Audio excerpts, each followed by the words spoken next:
అని అయితే అర్థమైపోయింది. సో, ఈ పాట చూసాక నాకు అరవింద్ గారిని ఒక క్వెషన్ అడగాలి అని అనుకుంటున్నాను. సార్ ఏంటి అంటే బేసిక్‌గా ప్రతి బ్యాచ్‌లో ఒక గలీజ్ ఫ్రెండ్, ఒక డీసెంట్ ఫ్రెండ్ ఉంటారు కదండీ సార్. సో, మీ లైఫ్‌లో డీసెంట్ ఫ్రెండ్ ఎవరు? గలీజ్ ఫ్రెండ్ ఎవరు? గలీజ్ బన్నీ.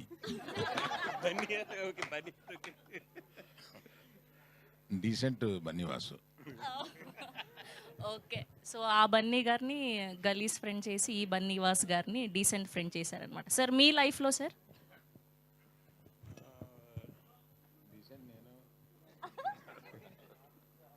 డీసెంట్ అంటే చాలామంది ఉన్నారు.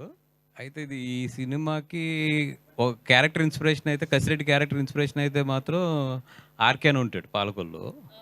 ఇప్పుడు వరుణ్ దగ్గర ఉంటున్నట్టున్నాడండి. ఆ క్యారెక్టర్ చూస్తున్నప్పుడు మాత్రం ఎక్కువ నాకు అతను గుర్తొస్తాడు. పాలకొల్లో మా మధ్యలో జరిగిన ఇన్సిడెంట్స్ అవన్నీ ఒక క్రేజీ ఇన్సిడెంట్ ఏదైనా షేర్ చేస్తారా? చంపేస్తారు. అందుకని లేదులేండి. బట్ ఏదైనా చేస్తూ దొరికిపోయిన ఇన్సిడెంట్ ఏదైనా షేర్ చేస్తే బెటర్. వద్దులేండి. ఇప్పుడు ఈ సోషల్ మీడియా వచ్చాక చాలా జాగ్రత్తగా ఉండాలి. బట్ యా, ఫన్ అండ్ గలీజ్ ఫ్రెండ్ అంటే ఆడే లైఫ్లో.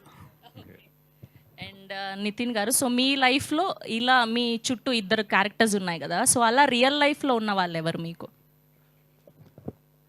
రియల్ రియల్ లైఫ్లో ఎందుకండి, వీళ్ళు ఆల్రెడీ ఉన్నారు కదా, వీళ్ళు నా వెనకాల ఎప్పుడు అలానే చేస్తూ ఉంటారు గలీజ్ పనులన్నీ. సో యా, అంకిత్ మన కసిరెడ్డి లేరు కానీ ఇప్పుడు ఆయన కూడా ఉంటే మీకు తెలిసిపోయేది. నేను డీసెంట్ అండి.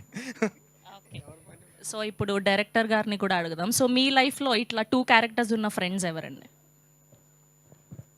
ఇక్కడ ఎవరు లేరు కానండి, ఊర్లో అయితే చాలామంది ఉన్నారు. రమణ అని ఒకడు ఉంటాడు, ఆడు గలీజ్. Thank you so much. And ఇప్పుడు ఏమాత్రం ఆలస్యం చేయకుండా ఈ సినిమా గురించి బోలెడన్ని విషయాలు